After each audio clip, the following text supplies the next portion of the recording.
Welcome to Brunswick Now on ATMC TV. I'm your host, Jennifer Beasley. Summer is getting started and events across the county are heating up. This month, we'll take a look at just a couple of events taking place this summer and one event that took place just this past spring. Stay with us for the next half hour as we speak with Leon Applegate and Susan Kinnan from the Brunswick Arts Council about their summer art camps. Joe Memory and Diane Tripp will talk about Sunburst events happening all across the county. And finally, we'll take a look back at the CrossFit Games, a national competition that a local group took part in just a few months back.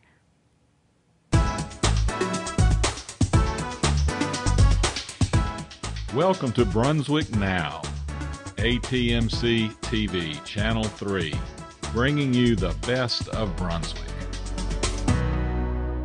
Joining us now is Leon Applegate and Susan Kinnan from the Brunswick Arts Council. Welcome to the show. Thank you. We're so glad to have you on today to talk about a wonderful organization in our community. Leon, could you please share with us, for those viewers who don't know what the Brunswick Arts Council is, could you share with us what that is?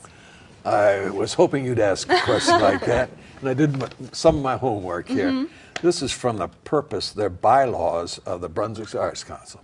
So the purpose of the Brunswick Arts Council shall be to support, promote, enhance, and cultivate the arts in Brunswick County, and to make cultural events available to a broad range of county residents. Okay. The other thing they do is raise funds for these purposes and undertake services and activities to encourage participation, education, which is what we're at right now, and appreciation of the arts by the residents of Brunswick County. Okay. So, well, it's a very specific purpose, but very geared, obviously, toward the arts and toward educating those in the county. When did the Brunswick Arts Council start? We just celebrated our 30th anniversary. Well, very good. Here in Brunswick County. Very good. And now this is anyone who volunteers with the Brunswick Arts Council is a volunteer. Is that correct? You don't have any paid staff positions? That's exactly right. Okay. And we have some excellent people, including Susan here. But the president of the organization, she must work at least 12 to 16 hours a day and sometimes 7 days a week. Her name is Jeanette Sirens. Okay. And matching her as our treasurer is a gal named Joanne Stott. Okay. And both those women are just dynamite. They're really working hard, and they've got a lot of projects started and going. And they must have a passion for art to be, to be dedicated to the Art Council. Absolutely. Like it is. They receive no funding at all, no salaries at all. We save that all to be passed on to grants to working artists. Well, wonderful. Well, tell me, Susan, what your role is in Brunswick Arts Council. You just moved here recently, actually, Yes, we right? did. We've only been here a few months. Okay. And I was very excited to get involved with the Arts Council. We kind of got to it through the Intercultural Festival. Okay. And really happy to connect with these folks who, have a lot in common. And I taught sixth grade. So I'm looking forward to working at the arts camps and future projects. Wonderful. Yeah. And Leon, what do you do with the Arts Council? I'm a liaison between a group of artists down in Calabash called the Waterway Art Association and the Brunswick Arts Council. So I'm kind of a link between those two. But right now I'm director of this summer arts camp program that we're filling right now with students. Wonderful. Now let's jump back to the summer art camps. Susan, tell me about those. It's very exciting. It's a wonderful way for students to be able to further explore and learn about art that interests them, whether it's something they've had experience with or would just kind of like to check out. And they'll be held in a variety of settings. There are 5 locations, each working with very talented professional artists and teachers in the area. And the camps are set up so that the first 3 days are the creative portion, if you will. And on the 4th day, parents, family, friends are invited to come and share with the students the art that they've created, the experiences they've had, and really celebrate it. And the camps are open to all middle school age students in Okay. Brunswick County. Okay. So And there's a different art practiced at each location. Could you tell me about sure, those? I'd be glad to. At the literary camp in Ash, it's going to be focused on creative writing, poetry, prose, Okay. you know, student interest based. Drawing and painting, drawing and painting will be the focus of the art camp at Oak Island. Foam sculpturing, drawing, and watercolor Okay. will be at the Calabash camp. The Brunswick Community College location, students will create and perform their own one-act play. Oh, wow. And of course, my favorite is going to be the Asian Arts Camp out in Bolivia at the Buddhist temple. Okay. And there we've got a bunch of different activities for the kids. They will learn a little bit about meditation from the monks themselves, kind of get an introduction to a different kind of culture, which I think is wonderful. We will be doing collages with natural materials. We will be doing haiku, working with Chinese tangrams. Students will have the opportunity, if they're interested, to do a very brief videography. Okay. And we'll create sand mandalas. And now, I believe you brought one of those with you today. Do you want to share that? Yes, I did. I actually brought two. And this is one that you've created? This is not, no. Okay. This is one, I want to make sure I have it right side up. Okay. This is one that was done by a good friend and mentor of mine who is a Tibetan Buddhist monk. And this is the medicine Buddha Okay. mandala. And they created this at the University of Connecticut's Art Museum. Okay. Extremely intricate, takes hundreds and hundreds of hours Wow. to create. And then the amazing thing is, when it's finished, they deconstruct it. They do. They Yeah. put all that work into it and then just Yes. kind of take it away? Very symbolic of the impermanence of everything. Oh, wow. But they, you know, they do their chants and their prayers, and it's a meditative art. And they believe that once they release the sands to a body of water Okay. nearby, Okay. and they believe that that will carry all these good thoughts and prayers to the world. Wow. So this is pretty amazing. This is a photograph of the actual mandala, which was much bigger. Which no longer exists now. Which if no they- longer exists, right. Wow. Thank God for photography. Yeah. And then this is just a small sample Okay. of something like what the students can create at the arts camp. Oh, wonderful. Drawing on things that are important to them.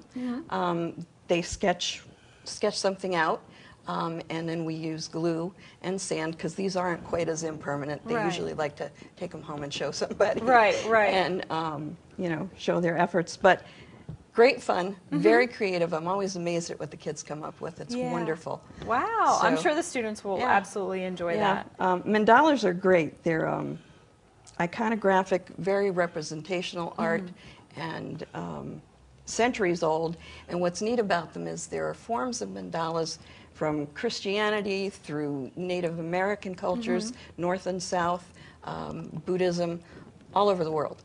So Wonderful. they're different, but they share certain similarities. Okay. Yeah. Wonderful. Now, Leon, could you tell us about some of the other art that we have here with us today? Sure. Maybe tell us about this. This watercolor is done by a fellow named Roger Tatum, and Okay. he will be teaching down in Oak Island The watercolor painting. Okay. at the camp for watercolor. down there. Wonderful. Wow, Right. look at the color on that. Yeah, and this and the smaller picture down the base there is also his. Okay. This big picture, and I think a lot of your viewers will recognize that as the Right. bridge over the Sunset Beach, the old one that's going now. Yeah. But that's done by Sue Hunnaday, Okay. and she will beautiful. be teaching at the Calabash Arts Camp. Wonderful. So all of these people who have created such beautiful art will be teaching these arts at the different arts council. Now, if someone wants more information or wants to sign their child up or just has some questions about it, who can they contact? They can call me. Okay. And by the way, I wished I was coming to that one. I know. I bet that'd be fun. Have you ever been in that Buddhist temple? down I've there? not. I've not. It's a beautiful thing. Is it? It's been reworked. And Oh, so wow. like Wow. monks are great guys. Anyway, please call me 579-2088. and that's area code 910. Okay. Or some of those, by the way, are on the bulletin board that you all put Wonderful. on. Yeah, our viewers can find information there. If you send me an email and you have a computer, I can send you back an application form immediately. Oh, perfect. Okay. So my email address is lapplegate@atmc.net. Wonderful, and we'll have all that information in a slide format so our viewers can see that at the end of our segment too, That so would they'll be get great. a good refresher. But I wanted to thank you guys so much for being here today. We really appreciate it. Thank you for sharing the art and passion that you all have, and hopefully children across Brunswick County will sign up for the art camps and get to enjoy it. That's Well, what we're Mrs. hoping. Beasley, thank you for having us. We appreciate it very much. Thank you. do.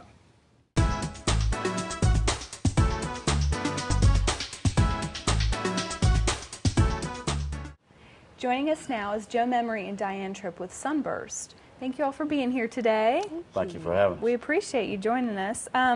Let's start out by talking about what Sunburst is. Joe, could you tell us about that? Sunburst is a youth ministry that was birthed basically out of a broken heart. Okay. You know, I was talking to a young man about 19 years old. It was approximately last March or April, and this young man told me, and I've watched this young man grow up. And he was saying, Mr. Joe, he said that he says, I like marijuana. He says, I smoke it. It's fun. There's nothing else to do. And when he told me that, after watching this young man grow as a young man into an adult, it broke my heart, because there's really nothing for these kids to do in our area.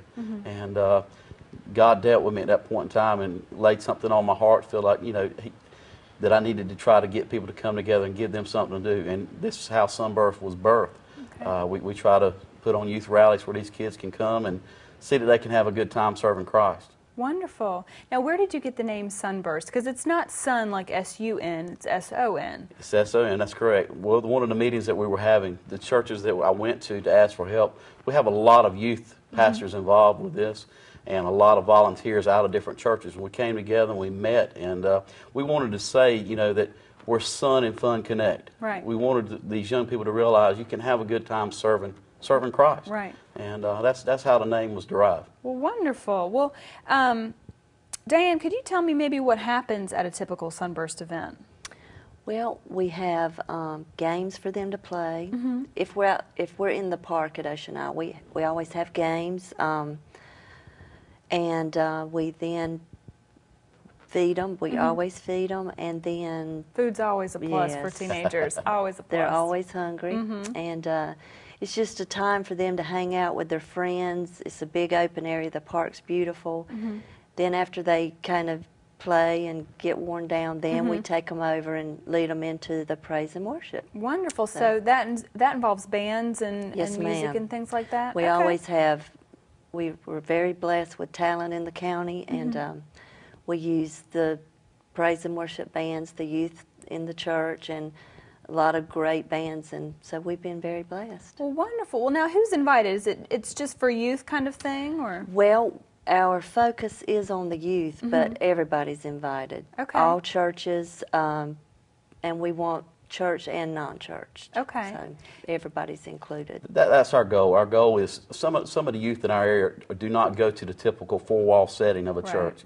So our goal is to reach out to the non-church, and it's an interdenominational ministry.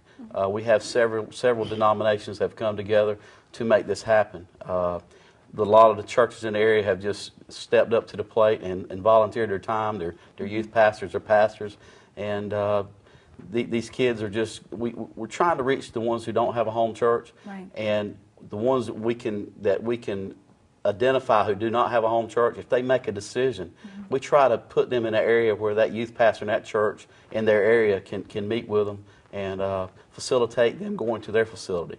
And it's a twofold ministry. We want these young people to come to know Christ as their Lord and Savior. That's the first and foremost of what Sunburst is about. Secondly, we want them to go back to their home church and be viable. We want them to be active in their church and be able to work in their church community and show people, this is how we serve Christ. Well, it's great that you have so many churches involved together. Then that you can, if someone makes a decision to follow Christ, you can hook them up with those churches that you're involved with. That's great. Now, what are some of the upcoming events for 2012 that we can expect to see from Sunburst? June 16th, we have just been approved to utilize Ocean Isle Beach for a surf contest. Okay, Yeah, that's great. exciting. We have a lot of surfers in our community, and that's one of the groups that we have not been able to reach out to much yet. We had an event last July. I think it was July, or it might have been August, on Holden Beach. I've been down here 13 years, and I've seen the ocean many ways. It looked like a pond that day. But anyway, the surf contest did not go well that day. But June 16th, we're going to have a surf contest on Ocean Isle Beach. We're going to start about 8 o'clock in the morning, and we'll run that till around 1 o'clock. And we'll transition to where they have the Oyster Festival each year, and then we'll have our praise and worship time there. And we'll finish up the evening around 7 o'clock that night. Okay. It's going to be a long day. It's going to be a long day, but it sounds like a lot of fun. Yes. Yeah. July 21st, we're going to have another surf contest on Holden Beach to reach out to that community over there, and then we'll transition to their gazebo near the bridge. Okay. I don't know if you've seen that area down there, but it's a beautiful place, and we'll do our praise and worship time there. We'll have food, fun, and we've had a gentleman step up to the plate, a business owner in the community, to offer his food that day and provide the food, and it's going to be a wonderful time. And in August 18th, it's going to be a back-to-school event, and that's going to be at Ocean Isle Beach Park. And just try to get these kids prepped up to go back to school, and you just get them to focus on what's really important, Christ, and carry it into their schools. And that's what we want. We want them to take it with them and show people who they really serve and who they really walk for. Wonderful. And then you've got one kind of in this school year. It's tentative right now, but October 13th? October 13th, the event's going to be Converge. Okay. It's not necessarily a Sunburst event, but we're promoting it. It's a lot of churches from the Leland area and the South Brunswick County area that are coming together, and the Southport may have some groups involved too. But it's going to be a praise and worship night at Odell Williamson Auditorium. We're going to utilize that beautiful facility there, and I think it sits around 1,600 people. We want to fill that place up that night. And Scott Hennis from Crosswinds Church in Leland is kind of at the forefront of that, and Michael Borton with Charlotte First Baptist Church, he's youth pastor there. We're all working together to try to make that happen. Very cool. Very great. Now, I know that events like these take a lot of hands. It can't be just all on one person. Diane, are you looking for volunteers? Yes, we are. We need volunteers. We always need setup because we have to ice down the coolers and move a lot of stuff and help the band set their equipment up. So it's always nice to have somebody at the beginning to do that, and then, of course, at the end, we always like to leave the places cleaner than we found it, so we always have to do a lot of cleanup. The kids are wonderful. They're very good about, the trash cans, putting their trash in the trash cans. But we are really trying to get the word out because we want everybody to be involved. That's how these are a success, is all the churches to get involved. So, anything that they want to do is welcome and now, during any event. And you also take donations of all sorts, really? Yes, we do. Okay. We've had businesses donate food for the kids, which is wonderful. We ask for money donations from businesses also because we want to be able to provide these events for these kids at no charge. Right. So it takes money to do these events, and so we've been very blessed that we've been able to do as many as we have. And we just, anything anybody wants to donate. Water, we always ask for water, chips, so, anything anybody's, and everything. Yes. Okay. Now, if someone wanted to do that, how could they get in touch with you to do that? They can contact myself, Joe Memory. They can contact me by telephone, 910-279-6903, or by email. And my email address is jamemory@gmail.com. Okay. Or they can contact Diane. Diane, if you'll give them your information. Okay, my name is Diane Tripp, and my cell is 910-620-4001. And my email is diannet@atmc.net. Well, wonderful. Now, before we wrap up, Joe, tell us kind of what your vision is for the next few years of Sunburst. My vision for Sunburst is that naturally we want as many young people to come to know Christ, their Lord and Savior. I am a state trooper by trade, and that's what I do for a living. And I've been doing that for the past 13 years. And I see the end results of bad decisions. Right. And we want, our vision is to see a facility in our area where these young people can come to get their needs met, a safe environment. So many times, you know, if a young girl may be pregnant, okay, we want them to be able to come and ask, Joe, listen, where can I get help? I want to be able to guide that person in the right direction without them having to get an abortion. If it's a drug need, okay, if they're addicted to drugs, I want to be able to facilitate somewhere, get them in touch with the people that they need to get in touch with to get them off these drugs. Right. Our area is inundated with that. We have a problem here, and it's sad. It saddens me, and I see a lot of death in what I do, and I'm tired of going to these collisions, seeing these young people dead, and we just want these people to realize that they can have a good time in their lives and fulfill what's in their lives without trying to fulfill it with what's in a bottle. Absolutely. Well, I wish you all the best of luck and much success in your endeavors. And I know Sunburst sounds like a wonderful event and opportunity for young people to kind of take a different route in life, I think. And so I wish you all the best of luck, and I thank you for being with us today. Thank you for having us. It's a great opportunity.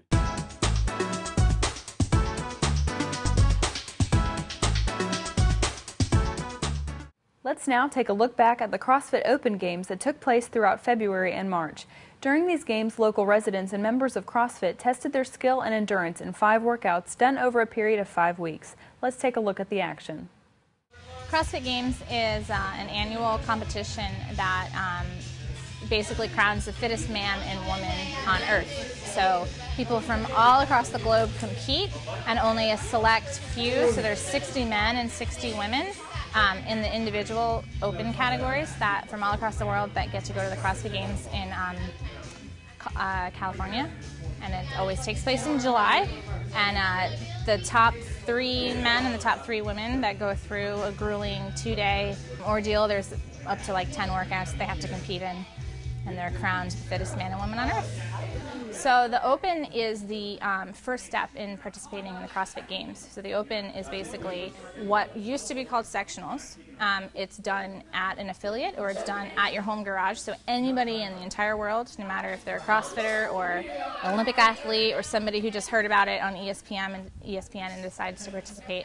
It's a 5-week competition where each week on a Wednesday night a workout is posted, and you have until the following Sunday to complete it. And there's certain standards that have to be met. You either have to do it at an affiliate where you have a judge, or you do it at home and you submit a video, and your score is then submitted online, and there's a worldwide leaderboard so you can see kind of where you fall into your performance based on other individuals in your region. So for instance, we're in the Mid-Atlantic region, or where you are in the world. So it's pretty cool to see where you stack up. The overall opinion of CrossFit Games, it's a lot of fun, brings out the competition in you. I came out, and this will be the 2nd year I've done it. No chance of really making it to the Nationals, but of course there's a lot of fun here locally to compete with your local friends and see how well you do on the regional circuits and all. This year I think I did a lot better. I was a little more focused and understood what it took to get there. The first year was just kind of fun and seeing what it was all about, but I definitely took it a little more serious this year. The games were brutal. They really tested everything I had learned up until then, and put me to the challenge both physically and mentally.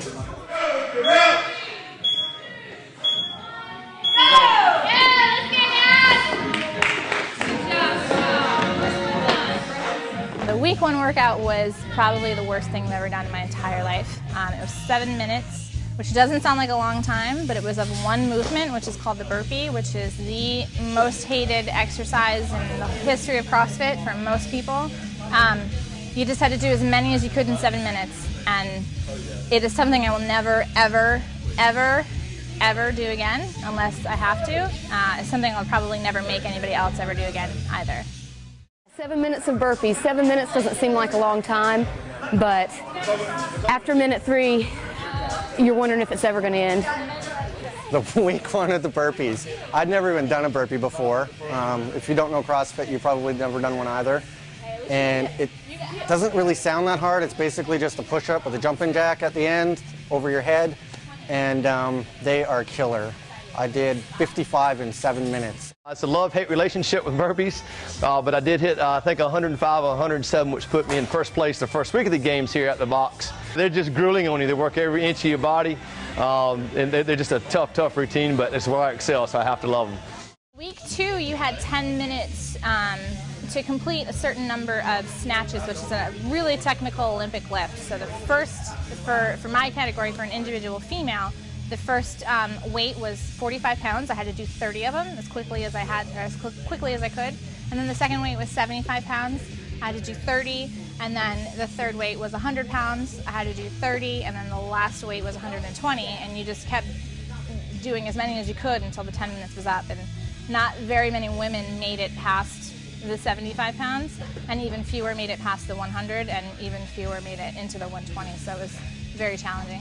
So week 3 was an 18-minute AMRAP, and AMRAP stands for as many rounds as possible, of 15 box jumps on a 20-inch box for the women, 24 inches for the men.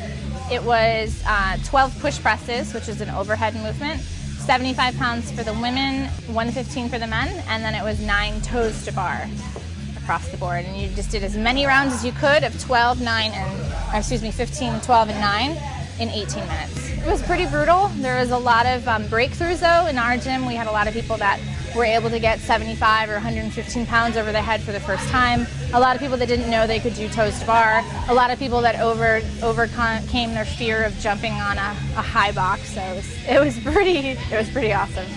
I like switching back and forth. I don't like doing one workout the whole time, so it just gave a wide variety. If you had one part you weren't good at, you could always move over to the next part and you might be better at it. Week 4 was pretty epic. It was a 12-minute time cap. You had to do 150 wall balls, which is actually a CrossFit workout named Karen, all in its own.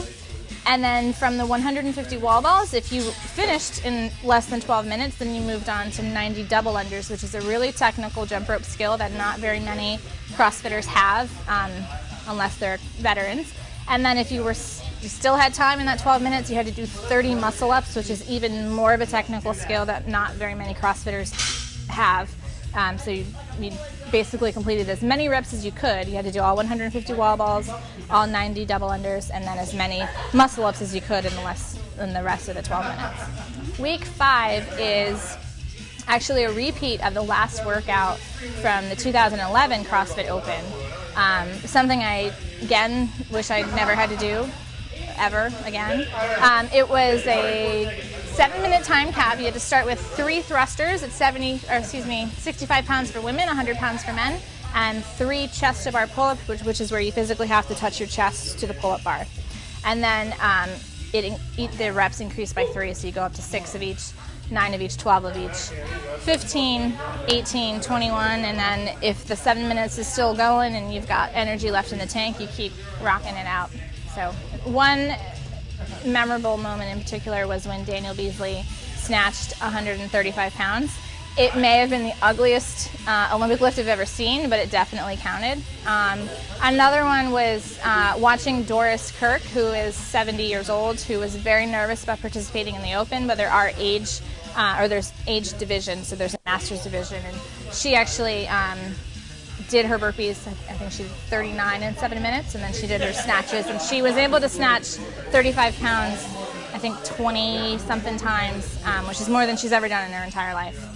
There was also several athletes that got on the 24 and the 20-inch box for the first time.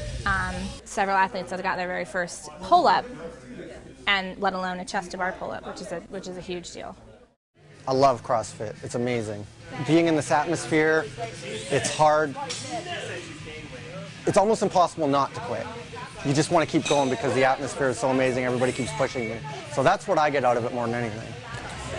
I work out here alongside, men and women who are 60 years old down to kids who are, 7 and 8 year olds. My own daughters who are 5 and a half are CrossFitters. And so it doesn't matter your age or anything. It's just a good, wholesome environment. Everyone can excel. CrossFit has really changed the way I thought about myself. I was not active at all before I started. I would get on my elliptical for about 20 minutes 2 or 3 times a week, and that was my idea of working out. And when I came here, I realized I hadn't even scratched the surface. And each day, even though it's really hard, I keep improving. And that's what I love so much about it. It's a challenge, but I love it.